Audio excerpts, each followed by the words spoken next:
নমস্কার, রত্না চ্যানেলে আপনাদের স্বাগত। আমাদের এবারের নিবেদন মানিক বন্দ্যোপাধ্যায়ের গল্প অবলম্বনে গপ্পে নাটক নদীর বিদ্রোহ। বিশেষ শ্রদ্ধার্ঘ্য রবীন্দ্রনাথ ঠাকুর এবং জীবনানন্দ দাশ। অংশগ্রহণে সেঁজুতি, সুদীপা, সোমদত্তা, সুকন্যা, তপব্রত, সৌরদ্যুতি এবং স্পন্দন। সম্পাদনা ও নির্মাণ স্পন্দন ব্যানার্জি। তাহলে আসুন শুরু করা যাক আমাদের এবারের গপ্প পাঠের নিবেদন নদীর বিদ্রোহ।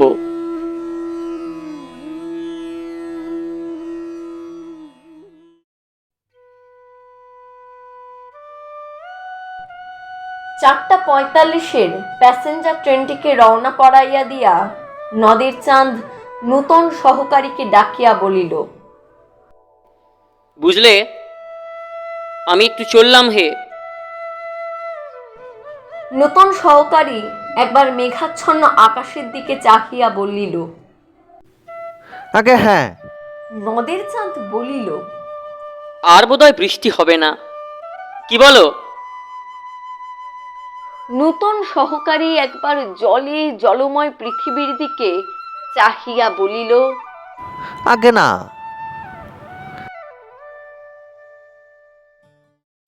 নদের চাঁদ লাইন ধরিয়া ১ মাইল দূরে নদীর উপরকার ব্রিজের দিকে হাঁটিতে লাগিল।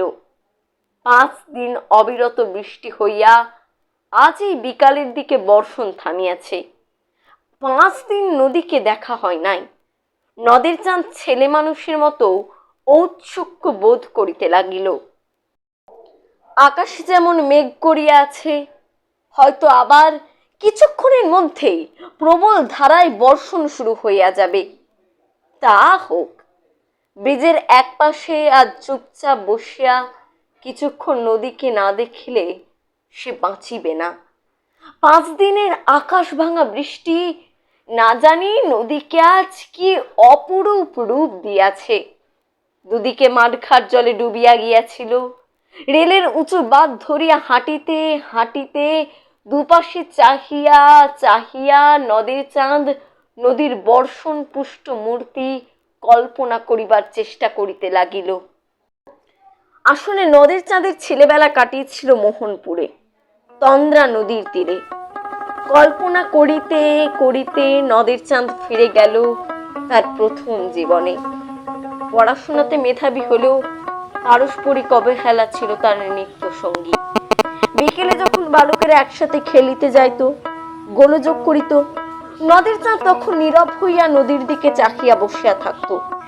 শীতের সকালে যখন বনভোজনে সবাই লিপ্ত, নদের চাঁদ তখন খাবার নিয়ে গিয়ে নদীর ধারে বসিয়া ভক্ষণ করিত, যেন সে তার বন্ধুর সাথে ভাগ করিয়া খাইতেছে। কমলার যথেষ্ট চিন্তা ও আপত্তি ছিল ছেলের এই নদী প্রেম নিয়ে। এমনকি প্রতিবেশীদের কটাক্ষ সে সহ্য করত নীরবে। সময় পেলেই বলিত, বাছা, কেন আমাকে সবার সামনে অপমানিত করিস? ওরা যে গোপনে তোকে পাগল বলে ডাকে। না, স্বাভাবিকভাবেই নদের চাঁদের কোনো ভ্রুক্ষেপ নেই। নদী যে তাহার কাছে কি তা সে নিজেও জানে না, জানিতে চায়ও না। কিন্তু বড় হতেই সংসার নির্বাহের তাগিদে একটি কেরানির চাকরি তাকে নিতেই হলো গ্রামে।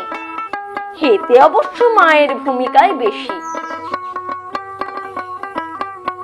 বলিহারি বাছা, তোর বাবার শরীরের এই অবস্থা, লোকের ছেলেরা তাদের পরিবার সামলাচ্ছে। হায় রে আমার পোড়া কপাল, একখান পাগল ছেলেকে নিয়ে সংসার, খালি নদী আর নদী, সারাক্ষণ এই তোকে আমি বলে রাখলাম, এই চাকরি খানো যদি তুই না করিস তবে ওই নদীতেই আমি ডুব দেব। কতটা মায়ের শাসানি, কত কটা জীবন রক্ষার তাগিদে করিয়াই তাকে চাকরিটি নিতে হলো। কিন্তু নদীর প্রতি প্রেম তার কমিল না, ওদিকে মায়ের ডুব দেবার কারণও কমিল না। ভালো লাগে না আর।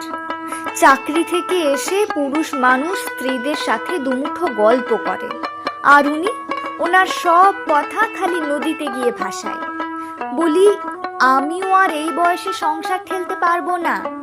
সারাক্ষণ একা ভালো লাগে না আমার। একটু বসে গল্প করার মতো কেউ নেই।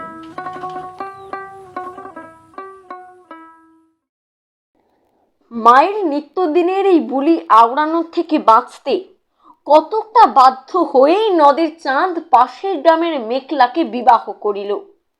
পাড়া প্রতিবেশীর এরকম খবরে হিংসা বিস্ময়ের শেষ রইল না।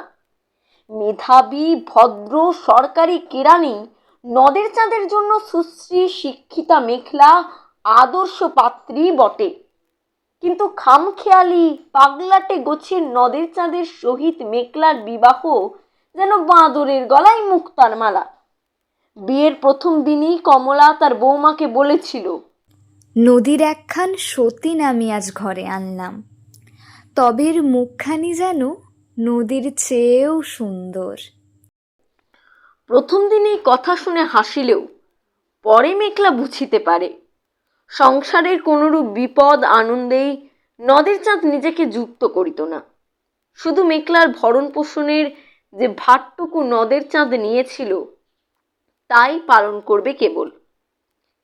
এই খামখেয়ালি স্বভাবের ছেলেটির প্রতি মেঘলার ভালোবাসা যতই বাড়তে থাকলো, নদের চাঁদ ততই যেন নদীর দিকে আকৃষ্ট হতে লাগলো। থাকিতে না পারিয়া একদিন স্বামী স্ত্রীতে কথা বলিল। মায়ের খুব অসুখ কয়েকদিন ধরে, আমারও শরীরটা ভালো যাচ্ছে না।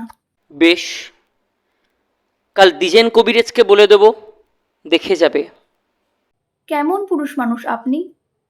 আমার অসুখ শুনে একবারটিও জিজ্ঞেস করলেন না? কি হয়েছে আপনার? কখনো দুদণ্ড গল্প করেছেন আমার সাথে? সারাক্ষণ তো ওই নদীর পাড়ে গিয়েই পড়ে থাকেন। কখনো তো আমাকেও নিয়ে যান না। কোনো লাভ নেই আমার সাথে গিয়ে। নির্জনতাকে কখনো নষ্ট করতে নেই। পারলে কখনো একা যাবেন। নদীকে আমি আমার একার করে পেতে চাই। সব নির্জনতা কি সুখের হাতছানি হয়? যাগ্গে, বাদ দিন সব কথা। অনেক রাত হলো, ঘুমিয়ে পড়ুন। ক্রমে ক্রমে মেঘলা বুঝিতে পারিল নদের চাঁদের সঙ্গে থাকা তার পক্ষে সম্ভব নয়। এ সময় নদের চাঁদ আরও একটি উঁচু চাকরি পাইল রেলে। একটি নির্জন এলাকা, পাশে একটি বড় নির্জন নদী। অত্যন্ত আনন্দ পেল সে। সমস্ত কিছু থেকে মুক্তি পেয়ে সে যেতে চাইল দূরে। কিন্তু সেই রাতে তার স্ত্রীর সঙ্গে আবার কথা হলো তার।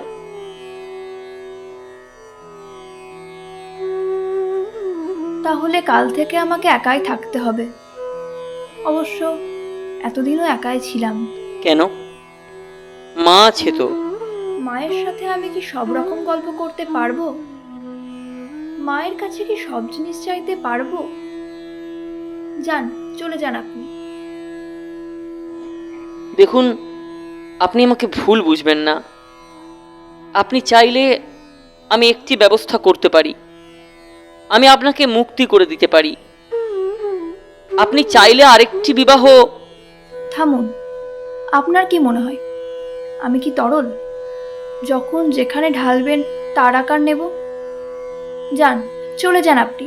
চাই না আমি আপনাকে। আর কথা বাড়ালো না নদের চাঁদ। পরের দিনই সে চলে গেল সেই নির্জন স্টেশনে। নির্জন নদীকে নিয়ে শুরু হলো তার অন্য এক জীবন। এখানে আসিয়া নদের চাঁদের সহিত স্টেশন মাস্টার বিকাশ বাগচির সম্পর্ক বেশ ভালোই জমেছিল।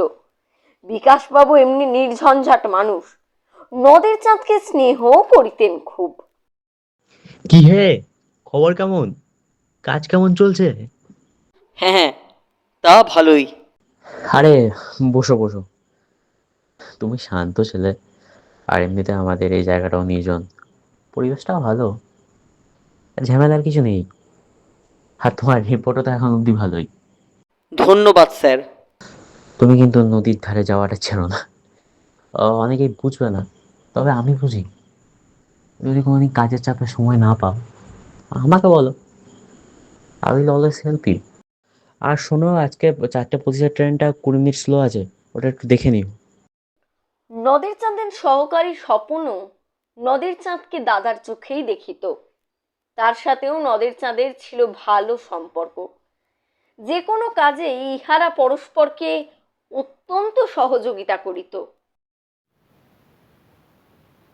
দাদা, আজকে বিকেলটা যদি একটু সামলে নিতেন, মানে আরে না না, এতে লজ্জা পাওয়ার কি আছে? তুমি না থাকলে তো আমার নদীর তীরে যাওয়াটাই হতো না। কি যে বলেন দাদা, আপনি আমার দাদার মতন। সব সময় আমায় যেভাবে গাইড করেন, আগেও কত লোক দেখলাম, আপনি এক্কেবারে আলাদা। কেন? হ্যাঁ, কত মানুষ কত কি ভালোবাসেন, এখানেই দেখুন না, কেউ টাকা, কেউ ঘুষের টাকাই অন্য জিনিস, আর আপনি নদী। আপনাকে দেখলেই মনে সত্যিই এক রকমের ভক্তি জাগে। আচ্ছা বেশ বেশ, তুমি এবার যাও দেখি, বিকেলটা আমি সামলে দেবো, অসুবিধা নেই।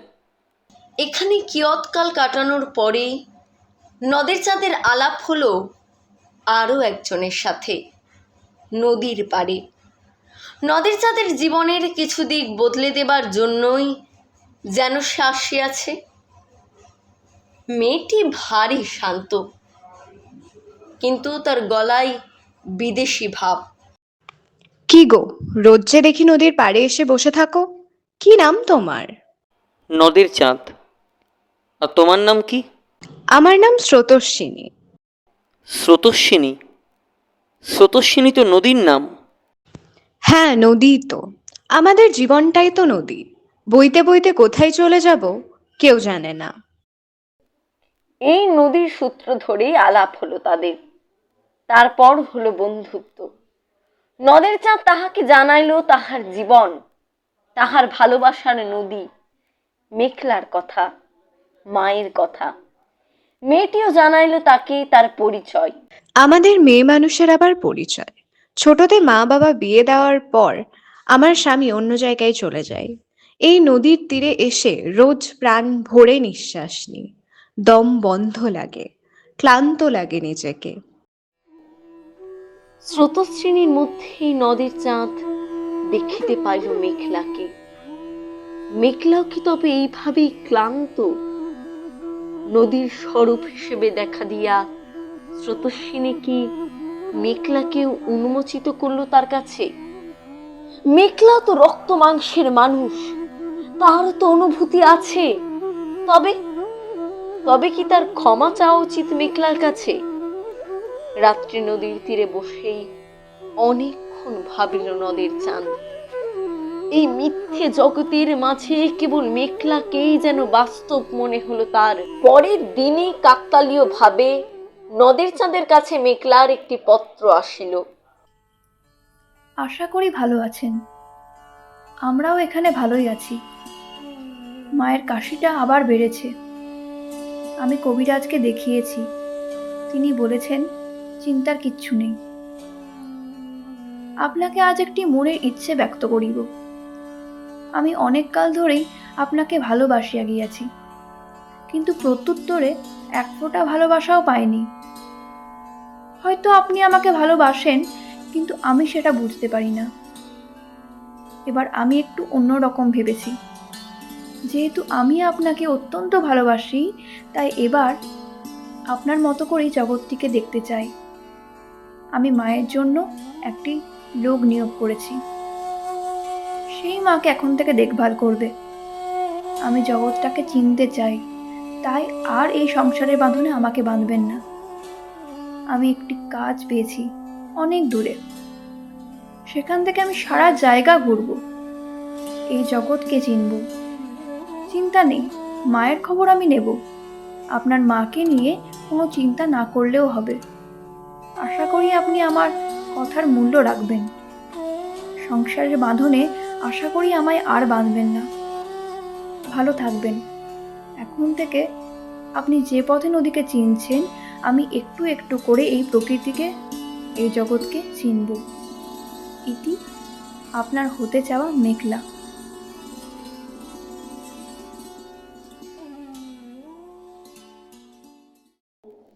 বিহ্বল চোখে চেয়ে রইল নদীর চাঁদ। প্রকৃতিকে যুবক মনে করিয়া আর সেই যুবক মেঘলাকে পেয়ে গেল, এ কথা ভেবে হিংসা হইল তার। তবে কি সে কোনোদিন ভালোবাসিয়াছিল মেঘলাকে? সে কি তা প্রকাশ করিতে পারে নাই, নাকি সবটাই করুণা? বুঝিতে পারল না সে। তাই নদীর তীরে খুঁজিল স্রোতস্বিনীকে, কিন্তু পাইল না কোথাও। গেল কোথায়? হঠাৎ যেন সে শুনতে পেল অদৃশ্য স্রোতস্বিনীর শান্ত কণ্ঠ। কি গো, অবাক হলে নাকি? বলেছিলাম না, আমরাই তো নদী। প্রথম জীবনে দস্যিপনা আবদার করে বড় হয়ে আমাদের ক্ষয় কার্য, তারপর স্বামীর অবহেলা, ভালোবাসা, মাতৃত্ব সমস্ত কিছু নিয়ে জীবন পার করি, আমাদের বহন কার্য। আর শেষে নিজেদের সুখ দুঃখ রাগ অভিমান সঞ্চয় করতে করতে ফুরিয়ে যায় আমাদের সঞ্চয় কার্য। তবু চেষ্টা করি। মনে রেখো, আমরা সবাই নদী, সবাই বইছি, জানি না কোথায়, কিন্তু দূরে, অনেক দূরে।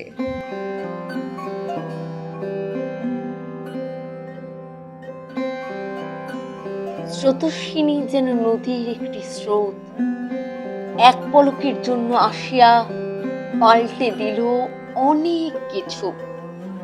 স্রোতস্বিনী যেন নদীর এক অবতার। এই প্রথম মেঘলাকে কাছে পাইতে চাইল নদীর চাঁদ। হিংসা হলো তার যুবকরূপী প্রকৃতির উপর। মেঘলাকে সেই রাত্রেই একটি চিঠি লিখল সে, যার শেষ পাতায় মেঘলাকে পাইবার আকুল আরতি।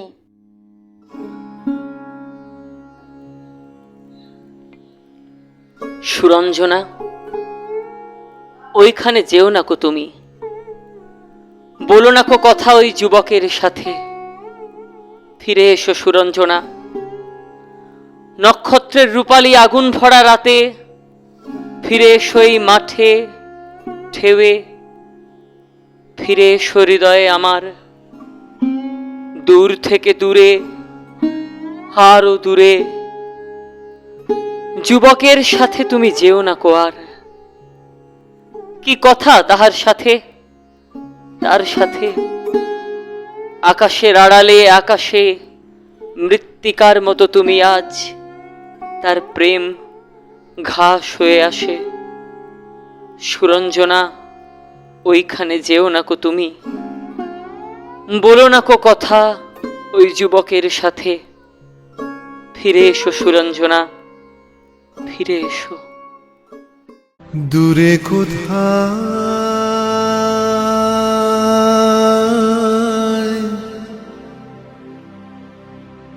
দূরে দূরে, দূরে কোথায়,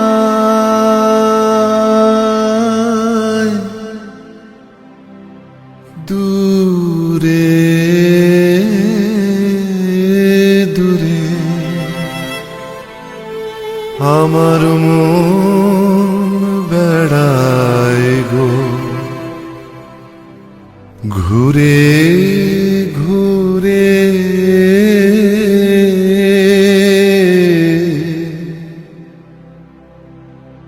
দূরে কোথায়,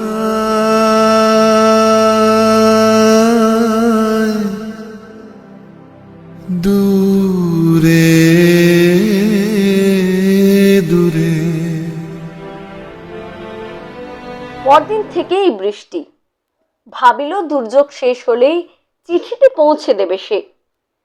কিন্তু এই 5 দিনে মেঘলার থেকেও নদীকে কাছে না পাইবার যন্ত্রণা যেন তাকে অবসাদে ঠেলিয়া দিচ্ছিল। তাই এখন দুফোঁটা শান্তি। এখন সে নদীর কাছে যাচ্ছে। ব্রিজের কাছাকাছি আসিয়া প্রথমবার নদীর দিকে দৃষ্টিপাত করিয়া নদীর চাঁদ স্তম্ভিত হইয়া গেল। 5 দিন আগেও বর্ষার জলে পরিপুষ্ট নদীর পঙ্কিল জলস্রোতে সে চাঞ্চল্য দেখিয়া গিয়াছে, কিন্তু সে চাঞ্চল্য যেন ছিল তার পরিপূর্ণতার আনন্দের প্রকাশ। আজ যেন সেই নদী খেপিয়া গিয়াছে, গাঢ়তর পঙ্কিল জল ফুলিয়া ফাঁপিয়া ফেনোচ্ছ্বাসিত হইয়া ছুটিয়া চলিয়াছে। এতক্ষণ নদীর চাঁদ একটি সংকীর্ণ ক্ষীণস্রোতা নদীর কথা ভাবছিল। তার 4 বছরের চেনাই নদীর মূর্তিকে তাই যেন আরো বেশি ভয়ঙ্কর, আরো বেশি অপরিচিত মনে হইল।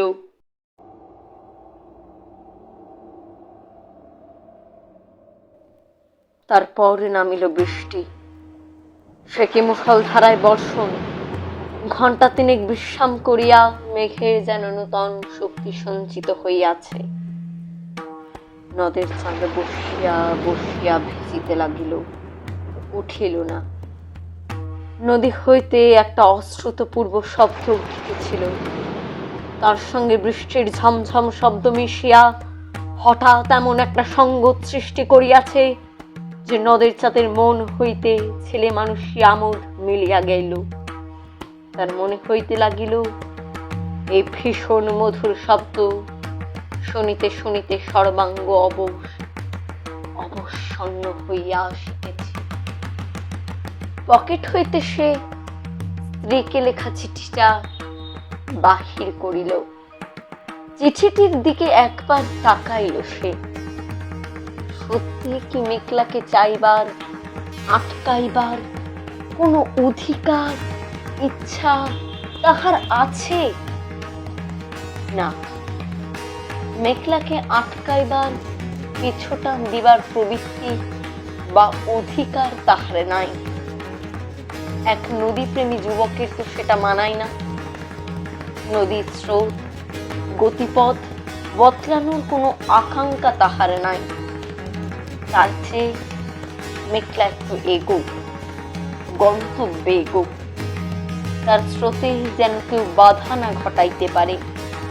এই চিঠিটি এখন অর্থহীন তার কাছে। অর্থ আছে কেবল মেঘলার স্রোতের। বুঝিতে পারিল নদীর সাথে মেঘলার কোনো ভেদ নেই, ভেদ নেই স্রোতস্বিনীরও, এমনকি তার নিজের সাথেও বিভেদ নাই নদীর। এগিয়ে যাক মেঘলা, সমস্ত বাধাকে দূরে সরিয়ে নিজের স্রোতে এগিয়ে যাক সে। এটাই তার পাওয়া, তার আকাঙ্ক্ষা।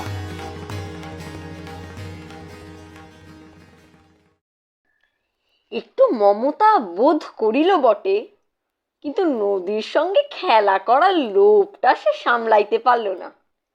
একখানি পাতা ছিঁড়িয়া দুমড়াইয়া মোচড়াইয়া জলে ফেলিয়া দিতে লাগিল।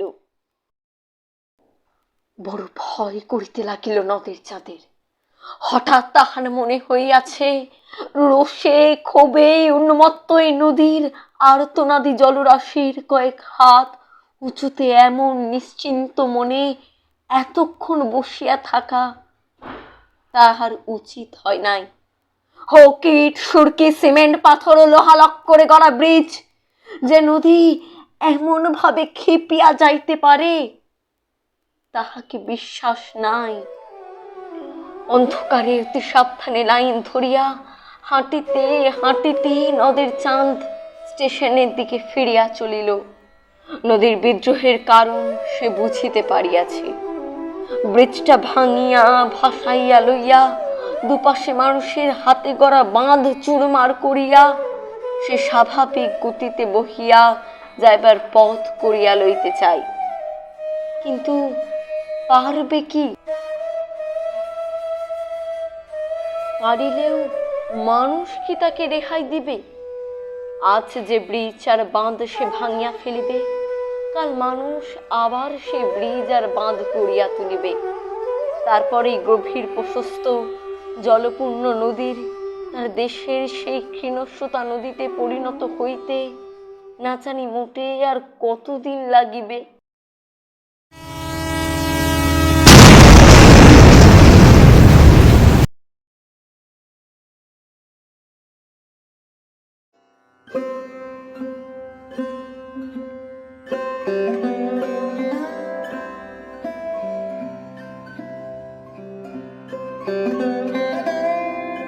বোধহয় এই প্রশ্নের জবাব দিবার জন্যই পিছন হইতে 7 নং ডাউন প্যাসেঞ্জার ট্রেনটি নদের চাঁদকে পিষিয়া দিয়া চলিয়া গেল ছোট স্টেশনটির দিকে।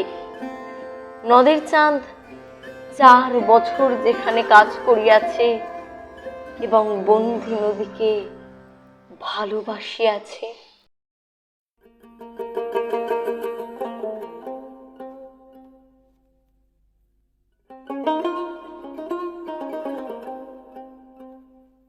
যেখানে আশ্রয় নেই, নেই কোনো শান্ত ছায়াকে বলি, কাঠের মতো শক্ত হাত, লোহার শরীর, সেখানে দাঁড়িয়ে আজ মানুষের মতো বাঁচবার তরে আমি এক দীর্ঘশ্বাস ফেলি। এই ইট কাঠ পাথরের শহরে নিজেকে হারিয়ে ফেলি প্রতিদিন, যন্ত্রের দাঁতে দাঁত পিষে কতটুকু পাই আর কতটুকু দিই। মাটির বুকের মাঝে বন্দি যে জল মিলিয়ে থাকে, মাটি পায় না, পায় না, মাটি পায় না তাকে। মাটির বুকের মাঝে বন্দি যে জল মিলিয়ে থাকে।